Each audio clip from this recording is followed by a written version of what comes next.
자, 그럼 오늘은 황민혁 멘토와 함께합니다. 멘토님 안녕하세요. 네, 안녕하십니까. 네, 지금 뭐 시장에 특이한 부분은 없는 것 같아요. 뭐 원전주들 좀 잘 가고 있고 오늘 시장 어떻게 보시나요, 멘토님? 네, 사실 최근까지 좀 잘 올라왔거든요. 네. 잘 올라오다가 오늘 같은 경우에 외국인들도 한 4천억 정도, 네. 그리고 이제 기관들도 거의 뭐 2천억, 3천억 정도 이제 팔고 있어요.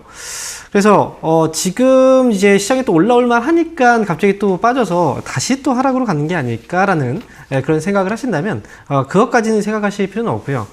오늘 같은 경우에 수급을 보게 되면 외국인들이 이제 4천억 정도를 매도하고 있는데 이 매도하는 금액 안에서 보면 뭐 전기전자 업종을 한 1,000억 원 정도 매도를 하고 있고요. 그리고 또 가장 많이 매도하고 있는 업종이 있어요. 바로 은행이거든요. 은행 쪽에서 거의 2천억 정도의 매도가 나오고 있다라는 건 오늘 외국인들의 매도의 거의 절반 정도는 은행 쪽에서 매도가 나오고 있다라고 봐야 돼요. 그런데 이 은행 업종을 딱 보고 우리가 생각을 해보면 은행 업종의 전반적인 종목들이 떨어지는 건 아니거든요. 그렇다면 이 매도에 거의 집중되고 있는 그 종목이 무엇이냐라고 생각을 해보면 바로 카카오뱅크. 카카오뱅크가 최근에 상장되고 나서 주가가 많이 올라가지 않았습니까? 근데 오늘 같은 경우에 7% 정도 지금 급락이 나왔거든요. 그래서 지금 외국인들은 많이 올라간 종목이고 카카오뱅크 자체가 그래서 이제 수익 실현에 지금 나서고 있는 그런 과정에서 일시적으로 수급이 좀 많이 부풀려서 잡혀 있다라고 보는 게 좋을 것 같아요. 그리고 IT 같은 경우에도 지금 전체적으로 외국인들이 한 1,000억 원 정도 빠지고 있고 그다음에 기관들도 지금 빼고 있는데 결국엔 시총 상위주 아닙니까? 시총 상위주들이 빠지면서 시장을 좀 끌어내렸을 뿐이지 전체적으로 이제 지금 종목들 안에서 모든 종목들이 다 빠지고 있는 건 아니에요. 이 안에서도 올라가는 종목들은 또 잘 올라가고 있다는 거죠. 증권주도 지금 올라가고 있고 그 다음에 경기 민감주들이죠. 유통주라든지 또는 의류업종 이런 종목들은 전반적으로 지금 오르고 있거든요. 그래서 지금은 시장이 이제 다시 올라가고 있잖아요. 그런데 올라가고 있는 과정에서 이제 순환매들이 많이 돌거든요. 그리고 그동안 시장이 또 시장 안에서 IT라든지 뭐 기술주 이런 종목들은 대부분 시장이 좀 안 좋을 때 코로나에 대한 우려감이 있을 때 이런 종목들이 또 올라왔었고 이제는 이런 우려감들이 좀 지나면서 다시 경기 민감주 쪽으로 자금이 이동을 하고 있다. 즉 시총 상위주 쪽에서 수급이 좀 빠지면서 시총 상위주가 아닌 다른 업종 쪽으로 이동을 하는 이런 과정에서 오늘 시장이 좀 눌려주고 있다라고 생각을 하시면 좋을 것 같아요. 그래서 전체적인 시장 분위기는 나쁘진 않습니다. 그리고 오늘 거래소 시장은 현재 0.9%가 좀 눌려 있지만 코스닥 시장 같은 경우에 그래도 0.03% 정도밖에 좀 눌려 있지 않죠. 지금은 현재로서는 일단 여러분들이 뭐 시장에 대한 공부심보다는 일단 종목에 대한 선택의 또 문제이고 종목들을 선택할 때 그동안 올라왔다가 이번에 좀 빠지는 종목들이 아니라 이제 오늘 같은 장에서 이제 조금씩 고개를 드는 종목들이 있죠. 대부분 다 경기 민감주들일 거예요. 그런 종목들 쪽으로 이제는 포트를 좀 변경을 하거나 이런 종목들 위주로 좀 매수를 하는 그런 시기로 오늘은 좀 대응을 하셨으면 좋겠습니다. 네, 경기 민감주로 우리의 관심을 좀 돌릴 필요가 있다 설명을 해드렸습니다. 이제 뭐 위드 코로나 이야기도 계속 나오고 있기 때문에 이 점 참고를 하셔서 또 새로운 종목 발굴하실 때는 이 점을 유의하시면 될 것 같고요. 강연회가 이제 어제도 있었고 오늘 네. 또 있으시잖아요. 네. 어제는 또 제가 봤죠. 리포트 뽀개기 또 하시더라고요. 보셨나요? 봤습니다. 정말 유익했거든요. 오늘 어떤 이야기 해주시나요? 오늘은 이제 리포트 뽀개기가 아니고요. 다른 콘텐츠를 가지고 여러분들하고 좀 소통할 수 있는 그런 방송을 진행을 할 거예요. 역시 이제 네 분의 멘토님들이 네. 다 모이는 만큼 알찬 내용들 많이 또 준비했고 여러분들이 또 궁금해할 만한 내용들이에요. 소통 방송이기 때문에 그래서 오늘 저녁 8시 김영구 주템 TV 유튜브에 검색을 하시면 8시부터 방송이 진행되고요. 그리고 9시부터는 또 개별 또 저 혼자 공개 방송이 또 진행이 됩니다. 그때는 제가 또 알려드릴 수 있는 부분에 대해서는 또 자세히 알려드릴 테니까 오늘 저녁 8시 9시 꼭 많은 참여 부탁드립니다. 알겠습니다. 오늘 8시, 9시 이어서 우리 황 멘토님은 출연을 하시니까요. 참여하셔서 좋은 이야기들 가져가시기 바랍니다.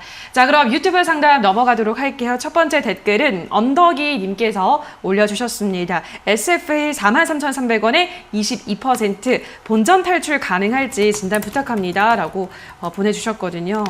지금 올라오고 있네요. SFA. 본전 탈출까지는 조금 더 가야 될 것 같긴 한데 어떻게 보세요? 43,300원이요. 네.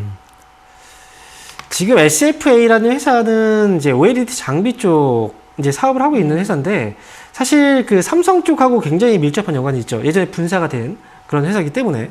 그런데 이 회사 같은 경우에는 주가가 사실 좀 시원시원하게 막 올라가는 그런 모습들은 많이 나오진 않아요. 지금 올라가는가 싶으면 또 떨어지고, 또 올라가는가 싶으면 또 떨어지고.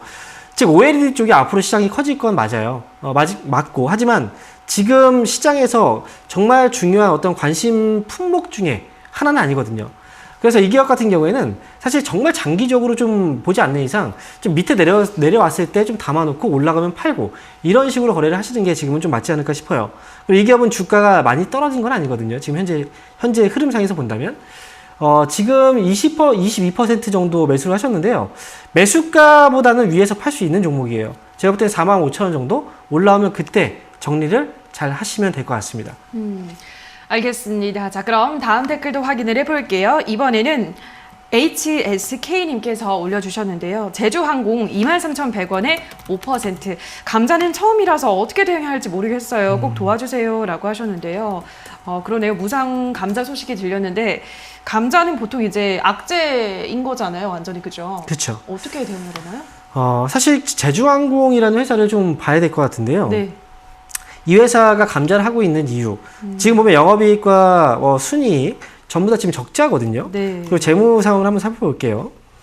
재무 상황을 살펴보면 이 기업 지금 부채 비율이 1200%예요. 부채 비율이 1200%까지 올라갔고, 그리고 지금 현재 자본을 한번 볼게요. 납입 자본을 보고 납입 자본과 자본 현재 현황을 보면 지금 이 기업이 감자를 할 수밖에 없는 이유. 결국은 실적이 굉장히 안 좋았고 돈을 못 벌잖아요. 그런 가운데서 자본 잠식이 있었어요. 자본 잠식 때문에 이대로 그냥 가면, 감자를 하지 않으면, 그럼 결국은 이 회사는 상장 폐지가 될 수밖에 없어요. 그렇기 때문에 이 감자를 했다는 건 사실 어찌 보면 악재거든요. 이제 악재라는 건 이제 무상 감자를 했기 때문에 악재예요. 유상 감자는 또 다른 의미거든요. 그런데 감자를 했다는 건 결국은 기업이 안 하는 것보다, 안 하게 되면 위험하니까 감자를 한다는 건 기업의 경영상 어떻게든 살리기 위한 그런 의지가 있기 때문에 감자를 한 거기 때문에 지금은 어쩔 수 없어요. 지금 실적이라든지 재무 상황을 안 보고 매수하셨기 때문에 이렇게 지금 갑작스럽게 이렇게 사건이 터진 거거든요. 지금은 감자 이후에 지금 23,100원이면 그 다음에 주가의 반응을 좀 봐야 될 텐데, 제가 볼 때 떨어졌다고 해서 그냥 팔지 마세요. 감자하고 나서 재무 구조가 좀 완화되고 그러면 결국은 이 사업도 조금씩 이제 회복이 될 거 아닙니까? 그럼 나중에 좀 기다리셨다가 이 이후에 악재는 다 나왔으니까 이후에 반등을 보고서 저는 좀 빠져나오는 게 어떨까. 저는 다음에 감자 이후에 주가 떨어지고 나서 올라올 때 그때 다시 한번 상담을 좀 주셨으면 좋겠어요. 이렇게 말씀드릴게요. 네, 다시 한번 상담을 주시기 바라고요. 다음 댓글도 확인을 해볼게요. 이번에는 별세별님께서 올려주셨습니다. 코스메카 코리아 17,500원에 10%. 비중을 더 늘리고 싶은데 지금 추가 매수해도 될까요? 라고 하셨거든요. 지금 추가 매수를 할까요? 멘토님? 17,500원이면 매수 가격하고 지금 현재 차이가 많이 안 나요. 맞아요. 제가 항상 말씀드리지만 추가 매수라는 건 정말 신중해야 되거든요. 네.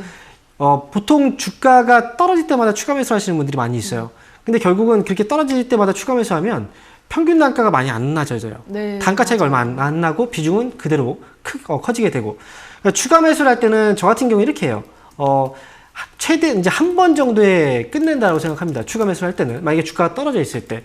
그렇기 때문에 한 번에 끝낸다라고 생각을 하기 때문에 지금 이 가격에서 내가 매수하면 절대 나는 손해보지 않아 라는 어느 정도 확신이 생길 때 그때까지 참아요. 코스메카 코리아라는 회사는 좋은 회사예요. 그리고 앞으로 충분히 올라갈 수 있는 여지가 있는 회사고요. 다만 추가 매수하기에는 이 매수가하고 차이가 얼마 나지 않기 때문에 굳이 지금 추가 매수를 할 필요는 없습니다. 그래서 코스메카 코리아는 그냥 보유하시는 물량 그대로 보유하시는 게 좋을 것 같고요. 위쪽으로는 19,000원 정도까지는 일단 기다려 보세요. 그래서 19,000원이 오면 그때는 20,000원까지 열어볼 수 있으니까요. 일단 목표 주가 19,000원으로 추가 매수 없이 보유 의견 드리겠습니다. 네, 코스메카 코리아까지 유튜브 상담 저희 해봤는데요. 저희가 실시간으로 여러분들의 고민 해결을 도와드리고 있습니다만 저희가 방송에서 전해드리는 내용은 투자 판단에 대한 조언일 뿐이라는 점 유의해 주시기 바랍니다. 네, 자 그럼 이어서 이번에는 유튜브 상담 가볼게요. 부강님께서 예스티 13,800원에 15% 전력 반도체주라고 해서 매수를 했는데 지지부진해서 상담 부탁합니다 하셨네요. 예스티 어떻게 보세요? 지금 오늘 거래를 잠깐 볼게요. 어제 같은 경우에는 거래가 좀 들어왔는데 오늘 거래량 지금 11억 원 정도 거래 대금이 거래대금이 11억 정도고 9만 주 정도. 사실 ST 같은 회사, 이 회사 같은 경우에는 평소에 거래가 그렇게 많이 활발한 기업은 아니거든요. 그래서 과거에도 사실 이제 반도체 쪽에서는 지금 트레이딩을 좀 많이 하시는 분들이 이런 종목들을 좀 많이 했었어요. 이 종목을. 지금 13,800원 정도에 매수하셨으면요. 아마 좀 물려 계신 것 같은데요. 제가 볼 때는 이 기업은 반등 시 정리만 잘 해서 빠져나오시는 건 괜찮을 것 같아요. 그래서 지금은 14,000원 정도까지 일단 올라오면, 그리고 이 기업은 거래가 좀 많지 않다라고 말씀드렸죠. 거래 대금하고 좀 부족하기 때문에 올라오면 또 올라왔다가 또 떨어질 수도 있거든요. 그래서 반등 시 14,000원에서 정리하자라는 의견 드리도록 하겠습니다. 네, 자 그럼 한 종목 더 볼게요. 이번에는 김정민님께서 에이테크 솔루션 17,500원에 7% 계속 내리기만 하는데 어떻게 해야 될지 모르겠어요 하셨거든요. 어떻게 해야 될까요? 지금 17,500원에 왜 매수하셨어요? 도대체 전 이게 통화를 했다면 지금 이렇게 질문 드리고 싶어요. 네. 왜 매수하셨을까요? 일단 지금 삼성전자 관련 이슈로 지금 주가가 한번 뛰었다가 지금 떨어졌거든요. 이건 결국은 다 단기 물량들만 딱 들어왔다 다 빠진 거예요. 여기서 이 기업은 아직까지 그래도 좀 기대해 볼 수 있는 건 주가가 밀릴 때 지금 거래가 좀 많지 않았거든요. 다시 한번 2차 반등이 나오지 않을까 싶어요. 그래서 매수가 17,500원 정도의 가격이면 반등 시 빠져나올 수 있는 정도의 수준의 가격인 것 같아요. 그래서 이 기업은 반등 시 17,500원에서 잘 매수가 부분 좀 아쉽잖아요. 그래도 좀 빠져나오셨으면 좋겠습니다.